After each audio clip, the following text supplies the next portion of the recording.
जय श्री कृष्णा। भक्तों, आज हरिवंश पुराण के तीसरे अध्याय की कथा प्रारंभ कर रहे हैं। पहले आपके प्रश्नों के जवाब दे रहे हैं। हमारे पास में कई कमेंट आए थे कि गुरुजी हरिवंश पुराण की कथा ये कितने अध्याय नित्य के सुन सकते हैं, कितने दिन में पूरी करनी चाहिए, और मनोकामना की सिद्धि के लिए जिस संतान प्राप्ति की है, विवाह की है, पुत्र प्राप्ति की है, कोई भी मनोकामनाएं अति शीघ्र कैसे पूरी हो सकती है, विधि क्या है? भक्तों, हरिवंश पुराण को आप एक दिन में कितने भी अध्याय सुन सकते हैं। आप 1 से लेकर के 50 अध्याय भी रोज सुन सकते हैं, 20 भी सुन सकते हैं, 30 भी सुन सकते हैं। जितने आपका समय है उतने अध्याय, ज्यादा से ज्यादा अध्याय नित्य प्रति सुने। ये संपूर्ण विस्तार से हरिवंश पुराण सुनाई जा रही है। इन सभी अध्यायों को आप जो है ज्यादा से ज्यादा सुने, काम करते हुए भी, जाते आते खाते पीते किसी भी अवस्था में सुने।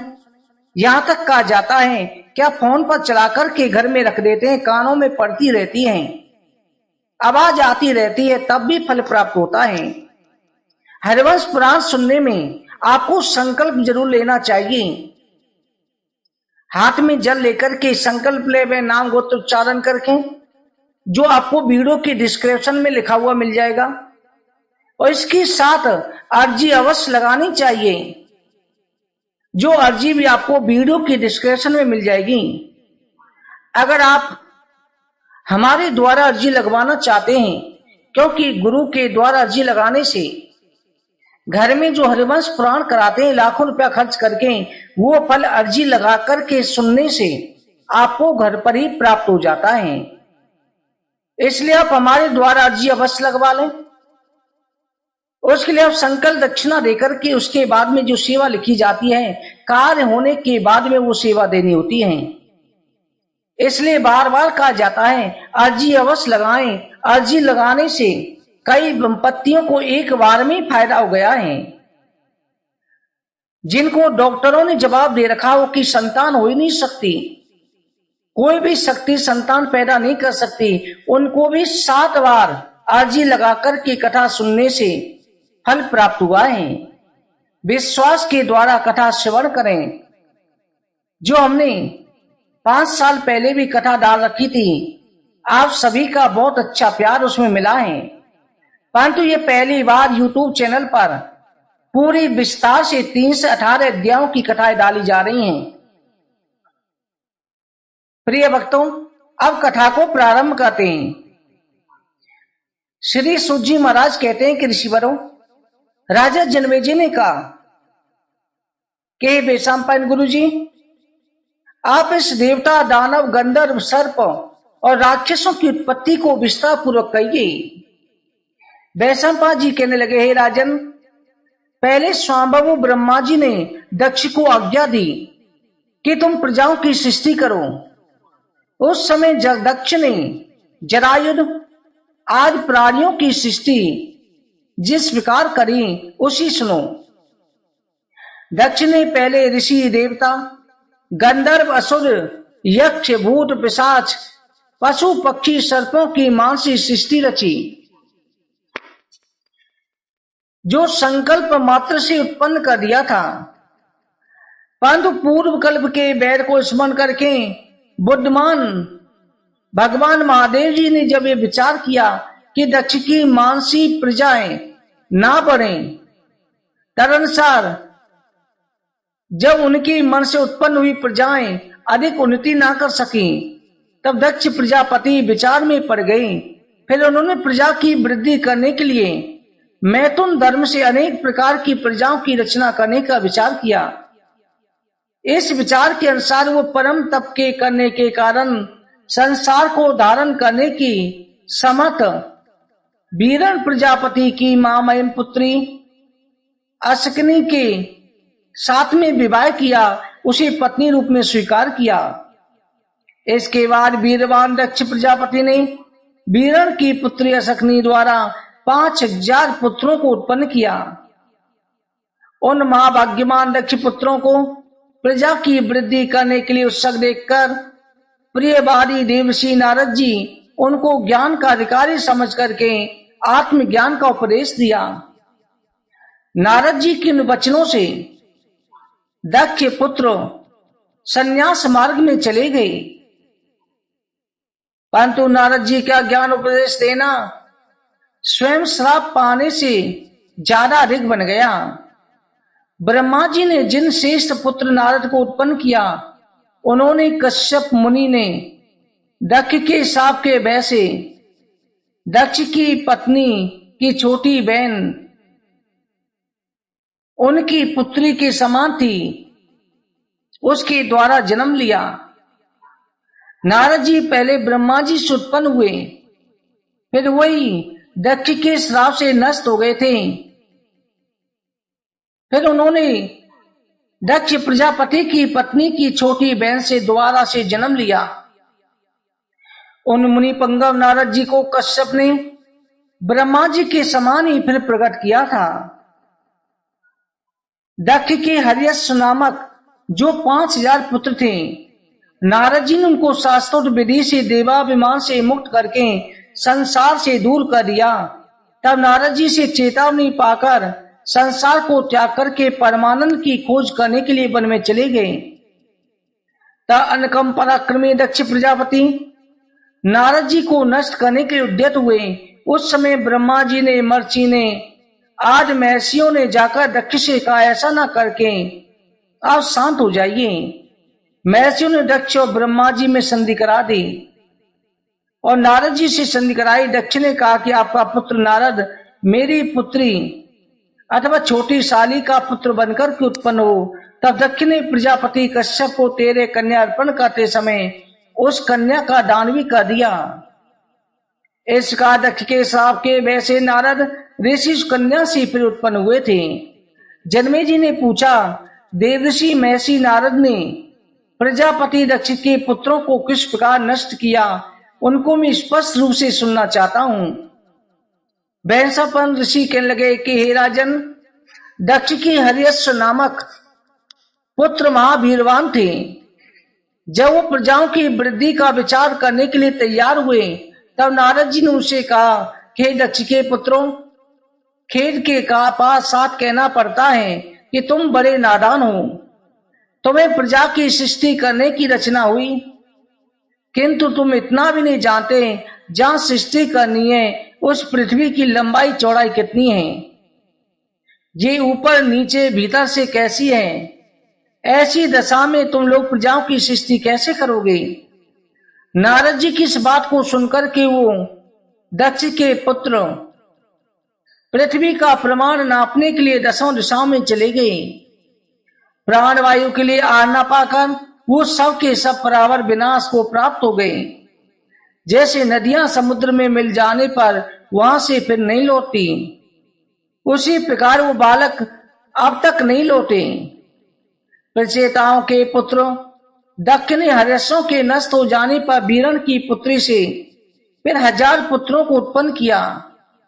वो दक्ष के पुत्र सबलाश जब प्रजा की वृद्धि के लिए इच्छुक हुए, तब नारद जी ने पहले के समान वचन कह करके पृथ्वी का प्रमाण जानने के लिए प्रेरित किया।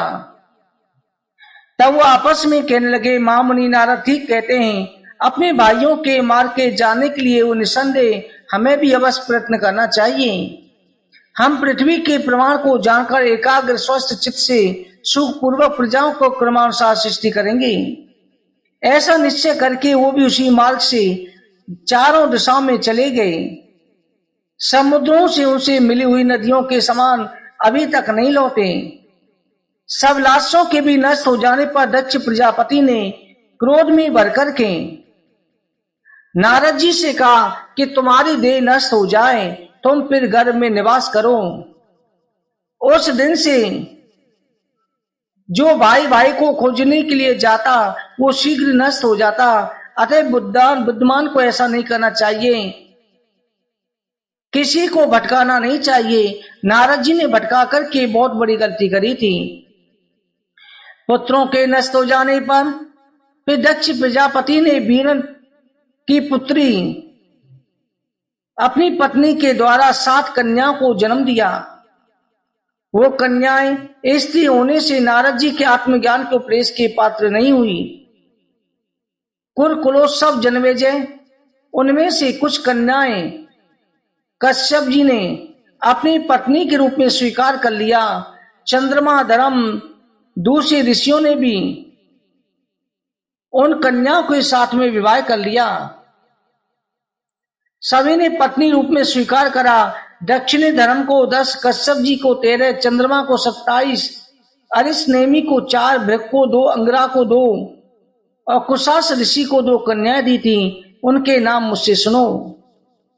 अरुंधति, वसु, यामी, लांबा, भानु, मरुत्वती, संकल्पा, महुता, संध्या और विश्वा, ये 10 धर्म की पत्नियां थी। इनमें से जो संताएं हुई उनके नाम सुनो। विश्वा ने विश्वदेव नामक पुत्र को, संध्या ने साध्य नाम वाले पुत्रों को उत्पन्न किया। मरुत्वती ने मरुतवान और वसु ने वसु प्रकट किए। भानु से भानु देवता, महुता से क्षण लव कालाभिमानी देवता महु तेज उत्पन्न हुए। घोष नामक महामंत्राभिमानी देवता लांबा से उत्पन्न हुए। यामी से स्वर्गाभिमानी नागवीति उत्पन्न हुई। अरुंधति के द्वारा घृत, पशु, औषध आज सब के सब उत्पन्न हुए। संकल्पा से सर्वात्मा संकल्प मानस क्रियाभिमानी देवता उत्पन्न हुए। यामी पुत्री नागवती से वृक्ष लंबा, कालांतर में फल वृष्टि करने वाले धर्म या ईश्वर का अवलंबन करने वाला देवता उत्पन्न हुआ। प्राचित दक्षिण ने चंद्रमा को जो कन्याएं दी, सब सोम पत्नियां नक्षत्रों के नाम से ज्योतिष शास्त्र में प्रसिद्ध हुई। जो विख्यात 8 वसु देवता हैं, उनका मैं वर्णन आपसे करूंगा। आप ध्रुव, सोम, धर, अनिल, अनल, प्रत्युष, प्रभास, ये 8 वसु नाम से प्रसिद्ध हुए। आपके बेतंडन स्वयं शांत मुनि नामक पुत्र उत्पन्न हुए। संसार को अपने अंकुश में रखने वाले भगवान काल ध्रुव के पुत्र हैं। सोम नामक वसु के पुत्र भगवान वर्चा हैं, जिनका पूजन करने से मनुष्य वर्चस्वी हो जाता है। धर वसु के द्रवण हाथव्यू नामक 2 पुत्र उत्पन्न हुए। धर की दूसरी पत्नी मनोहरा से शिशिर, प्राण और रमण नामक पुत्र उत्पन्न हुए। अनिल की पत्नी का नाम शिवा था। उनके पुत्र मनोजव, अभिज्ञात गति थे। ये दोनों अनिल के पुत्र थे। अग्नि के पुत्र श्रीमान कुमार सरकंडों के झुंड में प्रकट हुए। उनके पीछे शाख, विशाख, निगमे हुए। ईश्वर अग्नि के 4 पुत्र थे। कृतकाओं के संतान केवल कार्तिकेय स्कंद कहलाए, जो शिव पुत्र बने। यही सनत कुमार हैं। अग्नि ने इन्हें अपने तेज के एक अंश से प्रकट किया। शाख और 3 अपने तेज से 1/4 अंश से प्रकट किया। सनत कुमार ही स्कंद है, इसके प्रतीत होता है सनत कुमार इनका उपनाम है। प्रत्युष के पुत्र का नाम देवत, पुत्री का नाम ऋष्टि था।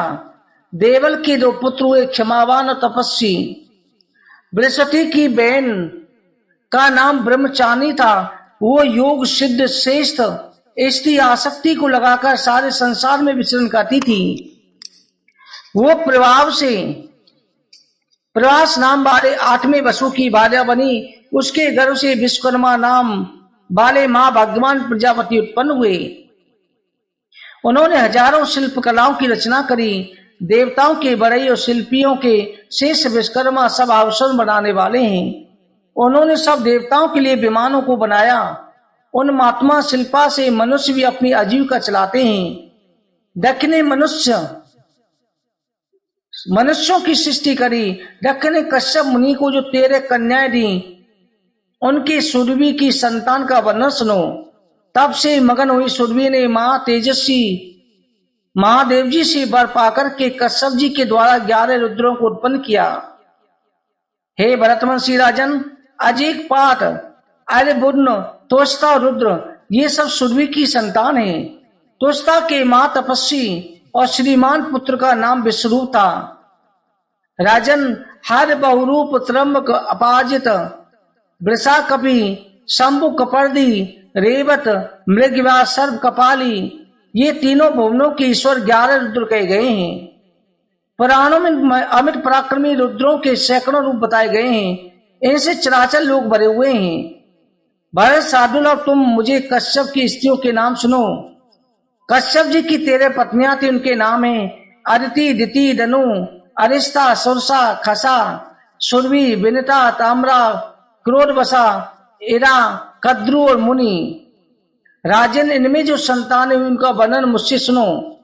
चाक्षुष मनवंतर में तुषित नाम वाले 12 शेष देवता उस समय मां यशस्वी मनवंतर का अंत आने पर बेवस मनवंतर के आरंभ में सब प्राणियों के लिए परस्पर मिलकर कहने लगे, देवताओं शीघ्र जाओ, हम अदिति में प्रवेश करके अगले मनवंतर में उत्पन्न होंगे।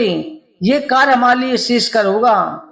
वो सभी देवता चाक्षुष मनवंतर के अंत में स्वीकार वार्तालाप करके मारीची पुत्र कश्यप से दक्ष की कन्या अदिति के गर्भ में उत्पन्न हो गए। वहां पर विष्णु और इंद्र फिर उत्पन्न हुए। अरमा, त्वष्टा, धाता, पूषा, विश्वास, सविता, मित्र, वरुण, अंश, परम तेजस्वी भग, ये 12 आदित्य कहलाए। पहले चाक्षुष मनवंतर में जो तुषित नाम वाले देवता थे, बेवस मनवंतर में 12 आदित्य कहलाए।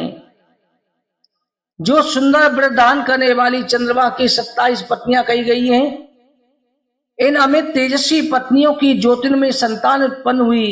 अनेक पुत्र वाले विद्वान अरिष्टनेमि को विद्युत नाम वाली 4 पत्नियां थीं। उनकी 16 संतान उत्पन्न हुई। राजसी कुशांश के ब्रह्मर्षियों के सत्कृत श्रेष्ठ प्रत्यंग सजा ऋचाएं देवताओं की आयु प्रकट हुए तथा ईश्वर की कामना से उनका होने वाले 33 देवता, जिन्हें 33 कोट कहा जाता है, सतयुग आज 4 युगों के 1000 बार बीतने पर प्रत्येक कल्प में पुनः उत्पन्न हुआ करते हैं। उन देवताओं की उत्पत्ति और नाश का वर्णन उपलब्ध होता है। जैसे आकाश में सूर्य का उदय और अस्त बारंबार होता है, इसी प्रकार देवताओं के समूह प्रत्येक युग में उत्पन्न होते हैं और नष्ट हो जाते हैं। इस प्रकार आदित्यों का वर्णन करके दैत्यों का वर्णन सुनो। कश्यप ऋषि से दिति के 2 पुत्र उत्पन्न हुए, जिनमें हन्ना कश्यप और दूसरा वीरवान हरणाक्ष था। इन कश्यप दिति की एक सिंहिका नाम वाली कन्या भी थी। वे प्रचिति को ब्याई गई थी। उससे महाबली पुत्र सिंह के नाम से प्रसिद्ध हुआ। वो अपने गढ़ों से 10,000 रूप धारण किया। सैकड़ों पुत्र, हजारों पुत्र, गिनती नहीं की जा सकती। हन्ना कश्यप की संतानों का वर्णन सुनो। हन्ना कश्यप के अनुहार वीरवान प्रहलाद, चौथा सहलाद, ये 4 पराक्रमी पुत्र उत्पन्न हुए। हाद का पुत्र हदिता, सुंद और निसुंद, ये दोनों साध के पुत्र कहलाए। अनुवाद के आयु शिवकाल, ये 2 पुत्र कहलाए। प्रहलाद के विरोचन नाम का पुत्र, विरोचन से बलि नाम वाला पुत्र उत्पन्न हुआ। बलि के 100 पुत्र हुए। उनमें बाणासुर बड़ा था। हे राजन, दैतराज, सूर्य, चंद्रमा, इंद्रतापन, कुंभनाभ, गर्दवाक्ष, कुक्षी, बलि के 100 पुत्र थे। इनमें अतबली बाणासुर बड़ा था, शिव का प्रिय भक्त था। पहले कल्प में बाणासुर ने उमापति शंकर को प्रसन्न करके वरदान मांगा, मैं आपके पास ही रहूंगा। बाण की लोटी नाम की पत्नी से इंद्रमक नामक पुत्र उत्पन्न हुआ। लाखों असुर उसके गण थे। हरिनाभ के जर्जर, शकुनी, भूर संतापन, महानाभ, महापराक्रमी कालनाभ नामक 5 पुत्र उत्पन्न हुए। विद्वान पराक्रमी थे। धनु के वंश का वर्णन सुनो। धनु के 100 पुत्र हुए। वो सब परम पराक्रमी तपस्वी महावीरवान थे। उनमें मुख्य मुख्य असुरों का वर्णन सुनो। देमुदा, शकुनी, विभु, शंखशिरा, शंखकर्ण, विराट और गवेश थी। दुंदुभि, अयोमुख, सांबर, कपिल, वामन, मरची, मसवान, इरा, शंखशिरा, वृक, विवोक्षण और केतु और केतवीर, सतशंख, इंद्रजित, सत्यजित, वज्रनाभ, महानाभ, विक्रांत, कालनाभ, महाभुज, एक चक्र महापराक्रमी तारक, बेसानर, पुलोमा, विद्रावण, महासुर, सुधानु, बृहस्पर्वा, मान असुर, टुंड, सूक्ष्म, अतिचंद्र, ऊर्णनाभ, मैग्री, असिलोमा, केसी, सठ, बलक, मंद तथा गगन मूर्धा, मासुर, कुंभनाभ, प्रमद, मद, कुपत, हैग्रीव, वीरवान, वेश्यप्र, विरूपाक्ष सहित सुपत, हर, आहर, हरणाकश्यप और सैकड़ों प्रकार की माया जानने वाला संबर, सरव, सलभ, वीरवान, विप्रचिति, ये सब धनु के पुत्र कश्यप जी से उत्पन्न हुए। इनमें विप्रचिति प्रधान था। ये सब दानव बड़े बलवान थे। हे नारायण, इनकी जो संतान हुई गिनती नहीं की जा सकती। महिपाल, इनके अनंत पुत्र पौत्र उत्पन्न हुए। सुरभानु के नाम प्रभा नाम वाली पुत्र उत्पन्न हुई। पुलोनाम के उपदानवो है शिवा और सची 3 कन्या हुई उत्पन्न हुई। बृहस्पर्वा के समिष्टा नाम की पुत्र उत्पन्न हुई। वैश्वानर दानव की पुलोमा कालका नाम वाली 2 पुत्रियां थीं। दोनों ही मरीचि नंदन कश्यप जी को विवाह गई थीं। ये बड़ी शक्तिशाली थीं। इन कन्याओं को बहुत सी संतान उत्पन्न हुई। परम तपस्वी मरीचि कश्यप इन दोनों की स्त्रियों से दानवों को आनंद देने वाले 7,000 पुत्रों को उत्पन्न किया। फिर 14 से पुत्र और उत्पन्न हुए। ये सब हिरणपुर में रहते थे। हिरणपुर में रहने वाले महाबली पुलोमा और काल के दानवों के सरदार थे, जो ब्रह्मा जी ने वर देकर के देवताओं से अविद्य बना दिया था। अर्जुन इनको रण में मार डाला था। प्रभा के नहुष नामक पुत्र उत्पन्न हुआ। सची के संजय, शर्मिष्ठा ने पुरु को उत्पन्न किया। उपदानवी ने दुष्यंत को। तदनंतर और भी बहुत सी महावीरवान अति दारुण दानव सिंहिका से विप्रचिति द्वारा उत्पन्न हुए। फिर दैत्य दानवों के संयोग से विप्रचिति के बहुत से तीव्र महापराक्रमी पुत्र उत्पन्न हुए। इनमें 13 महाबली दानव सिंह के नाम से प्रसिद्ध हुए। उनके नाम इस प्रकार हैं: बलवान, व्यंस, सल्प, महाबली, नव, वातपी, नमुचि, इलबल, कृषम, आंजिक, नरक, कालनाव, सुख, पोतरण और वीरवान, वज्रनाव। इनमें राहु सबसे बड़ा था। राहु तथा चंद्रमा को पीड़ा देने सूर्य चंद्रमा को पीड़ा देने वाला ये राहु ही बना। हाक के मुंह को तुंड नाम वाले 2 पुत्र उत्पन्न हुए। सुंद के तारका से मारीच नामक पुत्र उत्पन्न हुआ। सुंद और तारका के शिवमार और वीरवान सुरकल्प नामक भी पुत्र उत्पन्न हुआ। ये सभी दानव श्रेष्ठ धनु के वंश का विस्तार करने वाले थे। इनके सैकड़ों पुत्र, हजारों पुत्र साध दैत्यों के कुल में निवात कवच उत्पन्न हुए। ये सब उदार थे। इन्होंने बड़ा भारी तप करके चित्त को पवित्र कर लिया था। वो मणमती नगरी में निवास करते थे। उनके 3 करोड़ पुत्र उत्पन्न हुए। वो भी देवताओं से अवध थे। उनको भी अर्जुन ने मार डाला। ताम्रा की काकी, सैनी, बासी, सुग्रीवी, सुची, घृतिका नाम वाली अत्यंत बलशालिनी 6 पुत्रियां कही जाती हैं। हे परंतप, काकी ने कौवाओं को, उल्की ने उल्लुओं को, सैनी ने बाजों को, बासी ने बास नामक पक्षियों को, गिरदी ने गीदों को उत्पन्न किया। सोची ने जल में रहने वाले पक्षियों को, सुग्रीवी ने घोड़े, ऊंट, गधों को जन्म दिया। ये मैंने ताम्रा के वंश का वर्णन किया। विनता के अरुण और गरुण नामक 2 पुत्र हुए। इनमें से पक्षियों में शेष गरुण अपने कर्म के कारण बड़े दारुण माने गए हैं। सुरसा के हजारों सर्प उत्पन्न हुए। अतः वो सब सर्प अमित पराक्रमी, अनेक फनों वाले, आकाश में विचरण करने वाले विशालकाय हैं। कद्रु के पराक्रमी हजारों सर्प उत्पन्न हुए। उन बलवान सर्पों में अनेक मस्तक, वो सर्वदा गरुण के अधीन रहते हैं। उनमें शेष, वासुकी, तक्षक, ऐरापत, महापद्म, कंबल, असुदार, एलापत्र, शंख, करकोटक, धनंजय, महानील, महाकर्ण, धृतराष्ट्र, बलाहक, कुमर, पुष्पदंत, दुर्मुख, समुख, शंख, शंखपाल, कपिल, वामन, नहुष, शंखरोमा, मणि आदि प्रधान है। इनके पुत्र पुत्रों को गरुड़ ने मार डाला था। वायु पीकर रहने वाले 14,000 क्रूर सर्पों का क्रोधवश नामक एक गण है। उन गणों के समस्त सर्प दाढ़ों वाले हैं। स्थूल और जल के पक्षी धरा की संतानें कहलाते हैं। सुरभि ने गौ बैल भैंसों को उत्पन्न किया। इरा ने वृक्ष लता बेल सब प्रकार की घासों को उत्पन्न किया। खसा ने यक्षों राक्षसों को, मुनि ने अप्सराओं को जन्म दिया। अरिष्टा ने महासत्व वाले अमित पराक्रमी गंधर्वों को उत्पन्न किया। ये कश्यप ऋषि की स्थावर जंगम संतानों का वर्णन है। इनके सैकड़ों पुत्र, हजारों पुत्र हुए। ये 1200 मनवंतर की सृष्टि का वर्णन है।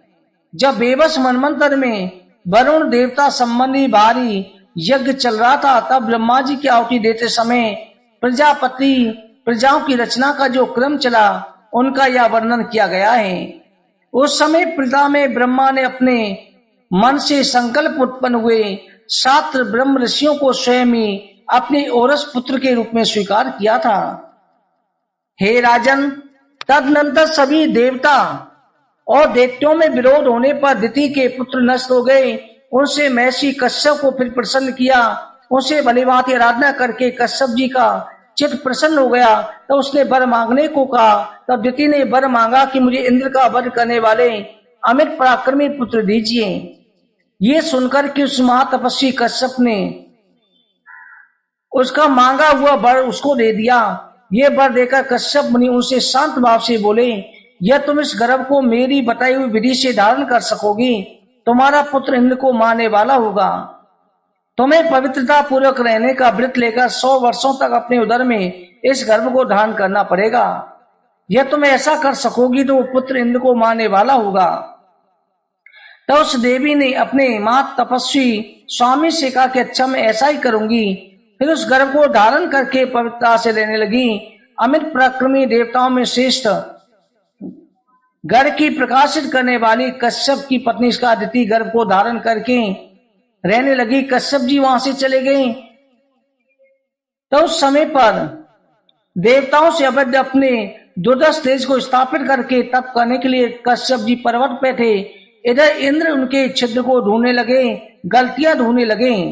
इनने 100 वर्ष पूरे होते हुए देखकर उनका दोष देख लिया। दिति बिना पैर धोए शयन करने के लिए चली गई। इसी समय इंद्र ने उसकी कोख में घुसकर अपनी माया से निद्रा के अधीन कर दिया। फिर वज्रपान इंद्र ने गर्भ के 7 टुकड़े किए। वज्र से काटे जाने पर गर्भ जोर जोर से रोने लगा। तब गर्भ से इंद्र ने बार बार मां रोदी मत रो इस प्रकार का, और गर्भ के 7 टुकड़े उनके फिर करे। शत्रुओं को नष्ट करने वाले इंद्र फिर क्रोध में भरकर के वज्र द्वारा प्रत्येक टुकड़े के 7 टुकड़े कर डाले। ये मरुत 49 टुकड़े हो गए। वो सभी बच्चे बन गए। इंद्र ने कहा कि मरुत मत रो, तो इसलिए मरुत नाम के 49 देवता हो गए। वज्र प्राणी इंद्र की आज भी सहायता करते हैं। हे जन्मेजय, जब वो प्राणी इस प्रकार से बढ़ गए तो अमित पराक्रमी देवताओं की श्रेष्ठ मंडली को प्रकाशित करने वाले हरि ने उनकी टोलियों में प्रजापति नियुक्त कर दिया। फिर उनको पृथु को पहले राज्य अर्पण किया। तब से राजक्रम चले आ रहे हैं। वो हरि पुरुष वीर कर्ण विष्णु प्रजापति मेघ सूर्य अव्यक्त हैं। ये सब जगत उन्हीं भगवान श्री हरि का है। हे भरतवश, इस सृष्टि को पूर्ण रूप से जानने वाले मर्तों के शुभ जन्म को सुनने पड़ने से जन्म मरण का भय नहीं रहता, परलोक का भय नहीं होता, परलोक का भय समाप्त हो जाता है। इसी तृतीय अध्याय बोलो हरवंश महापुराण की जय।